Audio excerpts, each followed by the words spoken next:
Buto ay masarap na ilaga na may konting asin.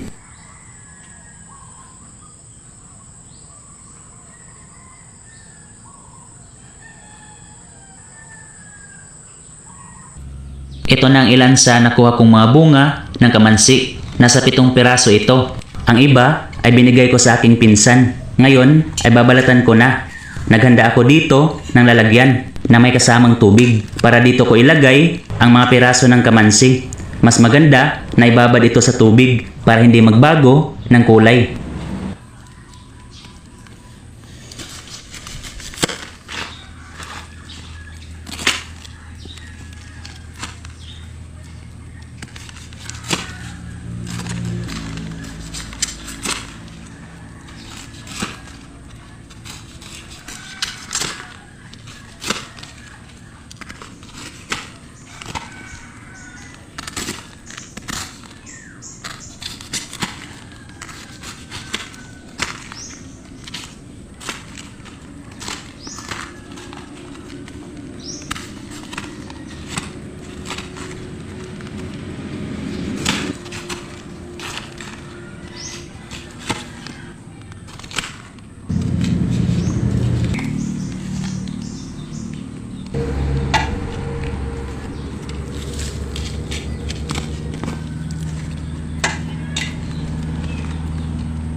Tatanggalin natin itong matigas sa gitna, saka himayin ang mga laman. Kagaya lang din ito sa pagbabalat ng langka. Matured na ito konti kasi medyo nag-brown na ang kanyang buto.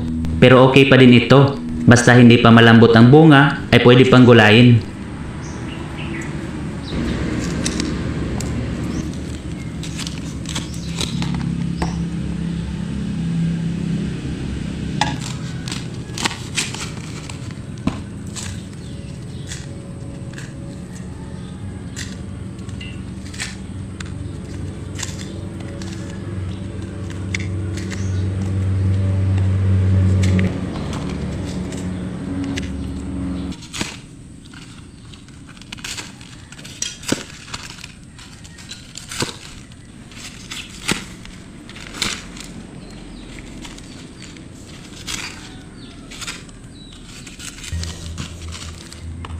Ito namang pangalawa na nahiwa kong bunga ay saktong-sakto talaga. Puti pa ang kanyang mga buto.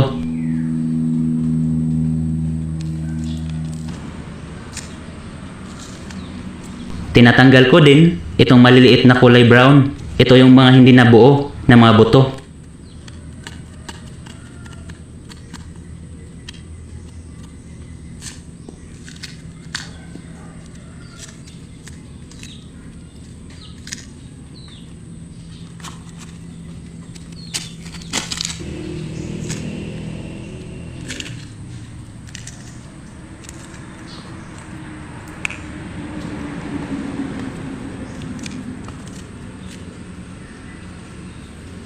Narito na lahat ang mga napiraso ko na mga laman ng kamansi.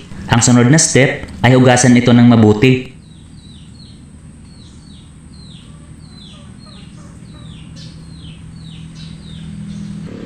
So narito naman ang mga ginamit kong mga spices para mas lalo pang sumarap itong ginataang kamansi. Meron ditong hiniwa na red pepper at siling haba na tinanggalan ko ng mga buto. Mamaya na natin ito ilagay sa huli. Samantalang itong luya at tanglad ang una nating ilagay kasama ng pangalawang piga ng gata sa kapakuluan ito. Tuturuan ko naman kayo ngayon kung paano buhulin ang tanglad at palabasin palalo ang kanyang lasa, pati rin ang luya. Pero pwede nyo din itong slight na dikdikin.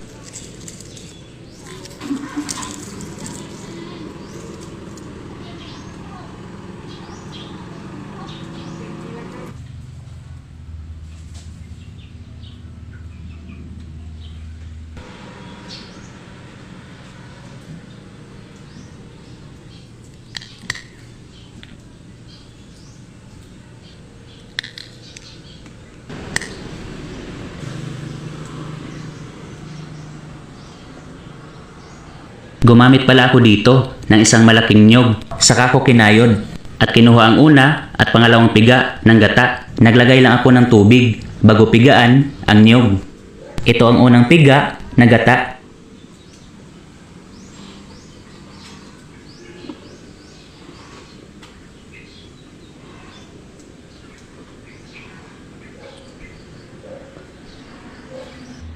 Dito na tayo sa pagluluto.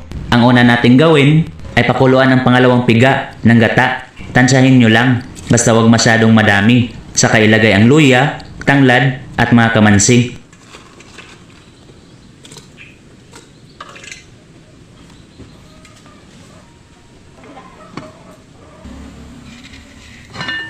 At kapag medyo malambot na ito at nag-reduce na konti ang tubig, ay ilagay na ang mga peppers o sili.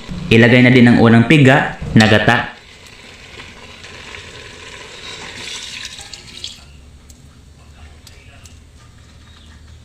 Timplahan na natin ng asin at konting betchin.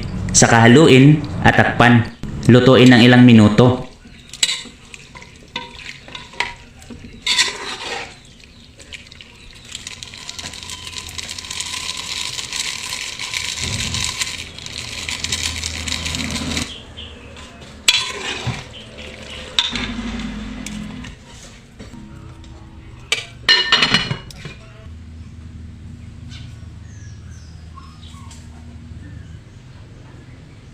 Naglagay pala ako dito ng pritong isda at daing pandagdag sa lasa. Pero optional lang ito guys. Pwede nang wala nito.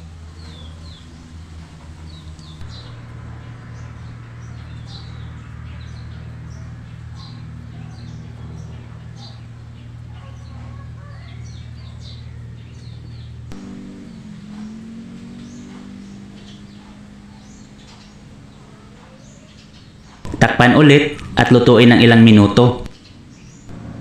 At narito na ang aking nalutong ginataang kamansi na may pritong isda at daing. Isa din talaga ito sa paborito kong ulam. Masarap din talaga ang mga buto nito. Mas nakakatipid talaga tayo kapag may sariling tanim. Kaya kain tayo guys.